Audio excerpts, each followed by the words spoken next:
Hello, who are we here with today? My name is Matt DoRight. Appreciate you guys having me on. Appreciate I you. appreciate you for coming, man. Appreciate you for hmm coming. We had you waiting a little bit because Nick Thanks for left the waiting. mics, but It's all it's his fault. okay No. though because Nick can make mistakes because he the goat, you That's know. right. Yeah. We're here now. We're doing it. I saw a great interview before this. Yeah. So we gotta ask you same question, man. What's moving you? The food scene in Detroit is what's moving me right now. Michelin's here. They're gonna start rating restaurants, and if you're not in the restaurant space, you might not see like how big a deal that is. But there was only 5 cities or 5 states in the United States up until we got awarded another 5 within the Midwest. So I don't know. That's a pretty big deal That for is the a big food deal. scene. I did I see. didn't know that. Yeah. I did not know So I that. saw, I when you hit us up, I was like, I think this is the guy with the milkshakes. But then I didn't see the milkshakes. I'm like, oh, now you're doing an app. So tell us a little bit about that journey from, all that. Can I pull it back a little bit and Yes. work on my founder story a little bit? Yes. So 17, watched my father go to prison. When I was 18, I ended up being homeless. A couple years later, because of all that, I got in some trouble. So at 21, I was in prison, but when I got out, I made a decision to start trying to get my life in order, kind of separate myself from a lot of things. So 24, I got a great opportunity to buy a 70-year-old restaurant and had no money to my name. I was making $17 an hour, but I figured out a way to sell or finance it. So I basically got it for free with just a little money down and then paid it off over a couple years. I was able to take that failing restaurant that was only doing $300,000 before up to a 7-figure valuation.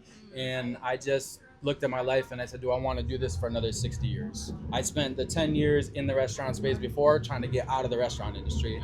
But because of my felony, it stopped me from getting pretty much any job. Any corporate job, Meyer wouldn't hire me, 4-step interview process. Get to the end, that checks me off the list. So basically what I said was, I just got to keep working for myself. I opened the restaurant, figured it out. The first 3 years were hell. I'll tell you, like, I didn't know. Restaurants is stressful. I can imagine. Most of them only make 3 or 6% profit margin. So even if you're making $1 million a year, which 90% don't, you're only making 30 grand, and you're working 90 hours a week, and you're eating shit. And for me, I got it up to 15% margin. I'm like very happy about that, but still, there wasn't no family time. I just had a kid, so I was like, yo, I gotta figure this out. So I went back to the original owner. I said, I want to sell this back. And then I was like, all right, I'm gonna build a media company. I figured out how to do social media for the restaurant. We've done 500 million views, 500,000 followers across platform, teach these restaurant owners. But I realized that nobody really wants to do it. They want someone to do it for them. And so I spent 4 months doing that just to realize that I made the wrong decision. So I took a step back and I said, okay, what am I gonna do right now? What problem can I solve? And then I came up with this idea like 2024 of like building this app that I came up with. But I was like, I'm not smart enough. I'm a high school dropout. I don't know how to do this crap. But then the AI world, which there's good and bad from it, but it taught me how to completely build this thing. So I spent the last 4 months just locked in my house, just figuring out how to do this thing. And take a step back. Right before that, I made sure that people wanted it first. So I went to all my restaurant owner friends. I was like, does this sound like a good idea? And I got a big restaurant group in the Midwest with 45 restaurants, Hungry Howie's. Hopefully, we're going to do a test batch with them, but they got 550 locations. So just those 2 things, plus That's a lot a big test already, just from Yeah. that. Yeah. So I'm gonna start small. We got a lot of good like things telling me like this is the right move, And now like I got my app on the App Store on Sunday. So Sunday it's like officially there. Congrats. And thank you. I just been running around just knocking on doors, just trying to get people to sign up. So we got 35 people signed up so far this week, so we're heading the right path. Fire, man. Fire. What gave you like the courage to like make that pivot from all of your different endeavors? Because it's not easy to just let go of something that's working, then try something that's unknown. So what gave you like that bravery to try to do things? It was really just talking to my 90-year-old self. So I do that a lot. When there's a situation where I'm like, should I be worked up about this? Should I be excited about this? I asked 90-year-old Matt, do I give a shit? Is this what I'm going to be thinking about when I'm 90? And so if I just stay in that mindset, nothing else matters because I know that I'm going to hopefully be making the right decisions along the way.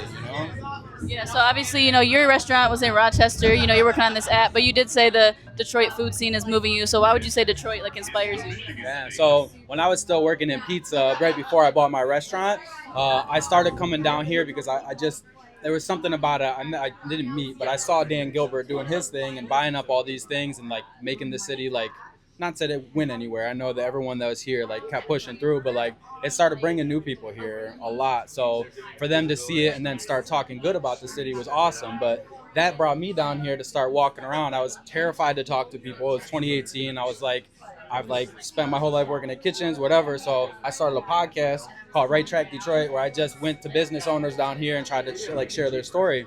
The only thing was, is like I got too in my head about it. I did 14,000 downloads over the course of like 50 episodes, and in my head I was like, damn, I haven't done anything. But like mathematically, if you look at a podcast, like I was like top 10%. Sound like a lot. I if I would have kept pushing and pursuing it, like there could have been something great. But that plus the years of music taught me that I can do this video thing, right? It's why I picked up the camera. But the city of Detroit, I just that day coming down here and talking to people, I fell in love. I spent 6 months every day after work walking around here trying to like mentally map out the city, and now I'm just doing it east side, west side, because like the downtown area, like once you know it, you know it. So that's why Detroit. That's dope. So I actually work for the city's like expungement program. So I help people get like felonies off their record. Just I help them register for it. That's basically it. Cool. But what would you say to people, you know, who are dealing with that situation that are just like, you know, struggling? Like, you know, you obviously said you have to make your own business and stuff. Like, what advice or like motivation would you say? I think that's a really good question, by the way. It's like really solid, because like normally I don't share a lot of like the felony stuff, because it's like I know people look at me differently, but I'm trying to like work through that. But I think that's another good lesson, is like a lot of it is like people are gonna judge you, period. At the end of the day, whether you're doing good or doing bad, they're gonna come up with a story in your head. So what that means is like you gotta really utilize all the time you're not working to get ahead, and that could mean like one thing that I did while I was still working before like I started filming content and everything is I just got certificates in like cybersecurity, right? I took a year of my life, I did this, I was still working on my music when I got home, but I squeezed that in the meantime. But I also know when I say that, a lot of people aren't going to want to do that. So I don't know. That's like a really tough question, because it depends on the individual. For me, I've always known since I was 9 that I wanted to be an entrepreneur. I just did so much stupid shit when I was younger that I just was moving slower, you know? Like even in the music, we're spending 12 hours a day. That shouldn't define you the rest of your life. Yeah. So it's like, I don't know. I'm 32 right now, but I feel like I'm just getting started. Like I feel better than I did at 18. I feel stronger, more clear. I know more. So I'm just like, for anyone that's dealing with that felony thing, it's like, I worked in restaurants and machine shops my whole life because there wasn't a lot of opportunity, but I didn't want to wait for somebody else, so I created my own opportunity. Again, like I bought this business for zero. You know what I'm saying? Like I live in paycheck to paycheck, but I was resourceful and I found a way through friends, families, others to scrape up a couple $1,000s, put that down, and then just cross my fingers that the shit worked, you know? So I feel you. I just turned 30 also, and I feel like once I hit 30, I kind of reset back to 20, but I just know more, and like my body is stronger and stuff, so I feel like I feel you on that. So with you being like so deep into content, how do you balance like building up your content but still not being engulfed in it and taking breaks from your phone and stuff like that? yeah, so number one, I try not to scroll, you know. I do intentionally though, so when I want to like see what's working, I'll set a specific time to do that. But when I was at the restaurant, I just ate shit for a while. So like the first few months of me posting content, what I did was I just worked an extra 40 hours until like I got a system. And then it only took me 15 minutes a day to post 90 pieces of content a month. So like this is a perfect example. If you did 10 of these interviews, you wouldn't have to do them every week because you'd have the overlap. If you did 15 in one day, it might be a little bit annoying, but the reality is you got half of your month done like that. And like 10, 20, 30, 40, 50, you're only gonna spend a couple hours doing that. So batching your content is what made me not have to think about it as much. But I am switching content, and because of that, like my audience knows me for these milkshakes, right? And so like they're expecting entertainment, but now I'm coming in more of like a educational entertainment, and I'm having a hard time finding that balance. But going back to the podcast thing, what I said before, only 14,000, downloads, I'm still doing 1 million views a month, and I'm like barely putting anything out. I'm going through that transition, so I'm like, it's there, and now I just need to like balance it so I can get back to those systems. Yeah, that's hard. That my friend, he had like a platform that was working. He's tried to stop doing it. It did. Then it just So like. But it only breaks if you break it. Like, yeah. Have you guys heard of Gary Vee? I don't think so. So this guy Gary Vee was like one of the first people on YouTube, Twitter, first person on Twitter with 1 million followers. He saw what we're doing, way before any of us, and he pushed it and pushed it. Long story short, his company is doing like 300 million on the back end of social media. But basically, like what Gary says, or not even says, he only used to make content about wine. So just wine, right? That was Gary Vee? Yeah. I know Gary Vee. I didn't hear what you said. Yeah. So like he was only known for that.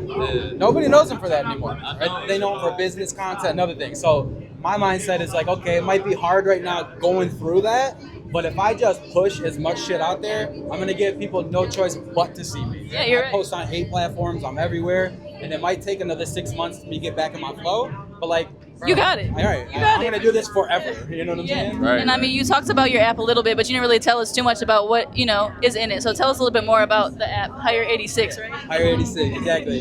So it's Detroit's first direct hiring network. So basically, if a employee sees a restaurant and they both like each other, they'll mutually connect and get connected directly to the hiring manager. So it saves resumes, it saves times, it saves headache. Really, like, I need to work on my messaging on it, and I think that's why my content hasn't been just like on or off camera. It doesn't matter if you put it in, but like I feel like my messaging is like super important, because when I used to pass out milkshakes on the street, I just walked around with this red cooler and people would be like, no, like I don't like that's weird, But then when I changed the messaging and I said, my name's Matt, I own a 70-year-old restaurant, we specialize in burgers and milkshakes, 9 out of 10 people said it every single time, said yes, right? So I feel like I'm in that pocket right now, like what's moving you? You guys got a strong hook, and it's like I think how the person on the other, like the addition to that can help things go viral too. That's why I kind of just try to keep it basic about the food scene, but in my head that has potential. So Yeah, definitely. Fire. What's some of your favorite restaurants out in Detroit? my top is She Wolf. Like I love She Wolf. Man, there's a lot of good restaurants. She Wolf, Barda's a really cool one because the guy that owns this got just like a badass story. Like he came here from Argentina and then went to go open this restaurant, and then COVID hit, and then like they couldn't open, so he's just burning. But now he's got 2 restaurants. He's starting to build more. They're doing the good thing. So I don't know. There's so many restaurants to give love. Urban Grill on Livernois. When I passed by it, I was like, I don't know. When I went in there and ate the food, it was crazy good. And I didn't expect it. You been there? Yeah, it's so good. They got these lobster fries. Like, oh my God. So, but yeah, there's a lot. Fire. How do you feel about the vegan community? Well, I don't know. Like, if you're into that, that's cool. Like, for me, like, I love... let me take a step back. Before I opened my restaurant, I only ate pizza and chicken finger pita wraps. Like my palate was weak as hell. So like when I opened my restaurant, my buddy Jason's like, you gotta like fix that. Like start trying other places. So my palate's like still relatively new. But I think I lost your question and just started rambling. He's vegan, so he's asking you what you think. I was just trolling a little bit because I be feeling unincluded as a vegan sometime in the restaurant industry. Yeah. So our final question, man, what's your next stop? My next stop is the top. No matter how long it takes me, no matter how long, like I literally told my wife before I came here, I was like, I know this sounds crazy, but if it took me to 99 years old to get what I wanted, then I'll be great at 100. Like I would spend my life doing what I needed to do. So I feel you. All right, well, thank you. Anything you want to end it off on and say? Support your local restaurants. I don't know. Thank you. Appreciate you. Is your last name really DoRight? No. The thing is Yeah, how'd you come up with that? my last name's Kirshner, so like Okay. whatever, it is what it is.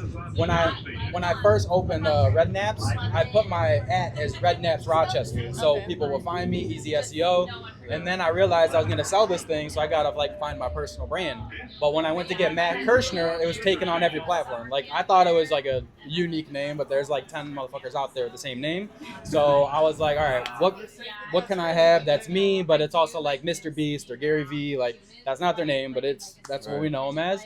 So in 2018, when I started to get my shit together and building everything, I was like, you do the right things happen. Because my whole life I was just doing stupid shit, and then I ended up in jail, prison. I'm like, okay, so if I do the right things happen, and my life changed from that. So That's Matt awesome. DoRight. It's like a personal reminder. Every day. Do right. Fire.